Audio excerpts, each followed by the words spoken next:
నెల్లూరు కోటమిట్లో one town CI cordon సెట్ నిర్వహిస్తున్నారు. వారిని అడగదాం అసలు ఎలాంటి అంశాలు గుర్తించారు. సార్, ఎలాంటి అంశాలు గుర్తించారు ఇక్కడ?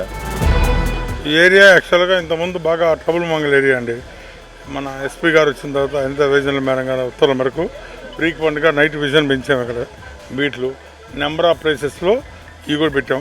సీసీ కెమెరా ఇన్స్టాల్ చేసాం. వాటి వలన రాత్రిపూట తిరిగే యువత తగ్గింది. కొంచెం అవుట్స్కర్ట్స్కి వెళ్ళిపోతున్నారు. లేకపోతే ఇంతకుముందు నైట్ టైం కూడా 2-3 గంటల దాకా తిరగటం, హారన్ కొట్టడం, బండ్ల మీద సీట్ కవర్లు కొట్టాలు, పెట్రోల్ బయట జరిగేది. అటువంటి కంప్లీట్ నీళ్ళు అయిపోయినాయి. మొత్తం పబ్లిక్ మొత్తాన్ని ఈరోజు కాస్టల్స్ ప్రోగ్రాం, కార్డన్ సర్చ్ ప్రోగ్రాం కింద మేడం గారి ఉత్తర్వుల మేరకు, ఏఎస్పీ దీక్షా మేడం గారి ఉత్తర్వుల మేరకు, మన ఎస్పీ గారి ఆదేశాల మేరకు ఇమీడియట్గా కార్డన్ సర్చ్ ప్రోగ్రాం ఇక్కడ కండక్ట్ చేయడం జరిగింది. యూత్ అంతా వెరిఫై చేసాం. అంతా దే ఆర్ వెరీ హ్యాపీ. అంతా మనసు పని చేసుకుని బతికే వాళ్ళంతా అన్ని మిక్స్డ్ ఉన్నారు. ముస్లిం, హిందూ, క్రిస్టియన్ అందరూ కలిసి ఉన్నారు.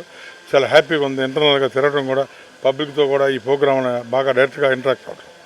గతంలో నేరాలు ఎక్కువగా జరిగేటువంటి ఏరియా ఇది, అడ్డగా ఉండేది. సో ఇక్కడ నేరాలని నియంత్రణ చేయడంలో ప్రధానంగా ఎలాంటి అంశాలు దృష్టిలో ఉంచుకొని ఏ విధంగా నియంత్రించారు?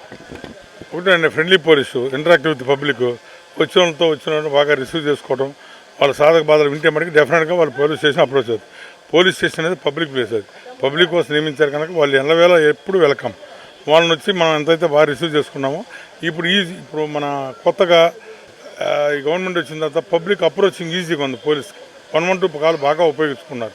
ఇదే కాకుండా ఎవరైనా గంజాయి బ్యాచ్ కానీ, ఇంతకుముందు గంజాయి కూడా బాగా విచ్చలవిడిగా ఇది మన కబాడిపాలెం దగ్గరలో ఉంది కనుక ఇక్కడ బాగా తిరిగే వాళ్ళు యూత్. ఇప్పుడు 1972 పోవడం ఏగల వలన, మరి మన ఎస్పీ గారు ప్రత్యేక టీముల వలన అది కూడా కంట్రోల్ అయిపోయింది. నైట్ టైము నిరోధించగలిగాం. మన రంజాన్ మడి కొంచెం తిరిగారు నైట్ టైము, తప్పదు అది. కానీ ఇప్పుడు కంప్లీట్ కంట్రోల్లో ఉంది.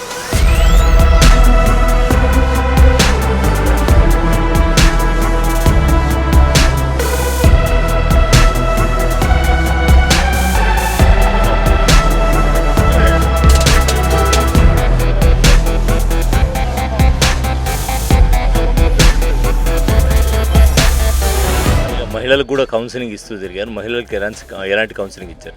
మహిళలు వాళ్ళు ఎక్కడికైనా బయటకు వెళ్ళినప్పుడు కానీ చైన్ స్నాచింగ్ చేసేదానికి అవకాశం ఉంది. ఒంటరికి వెళ్ళినప్పుడు చుట్టుపక్కల వారు ఎవరు వస్తున్నారు, బండి మీద ఎవరు వస్తున్నారు, వాళ్ళని అబ్జర్వ్ చేస్తున్నారు లేదని చూసుకోవచ్చు.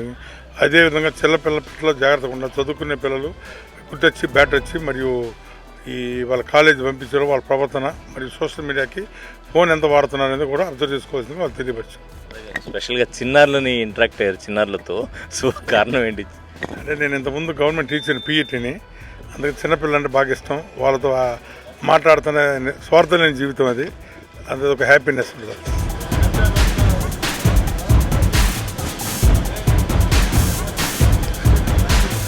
సో నేరాల నియంత్రణకు ముందు జాగ్రత్త చర్యగా కార్డన్ సెట్ నిర్వహిస్తున్నాం. ఎక్కడ ఎలాంటి అసాంఘిక శక్తులు ఉన్నా కూడా వాటిని అరికట్టే క్రమంలో భాగంగా ముందుకు సాగుతున్నామని చెప్తున్నారు. ఇందులో భాగంగా అందరినీ కూడా అవేర్నెస్ చేస్తూ ముందుకు సాగుతున్నామని, ఎక్కడన్నా అనుమానితులు ఉంటే తమకు సమాచారం అందించాలని కోరుతున్నారు సిఐ.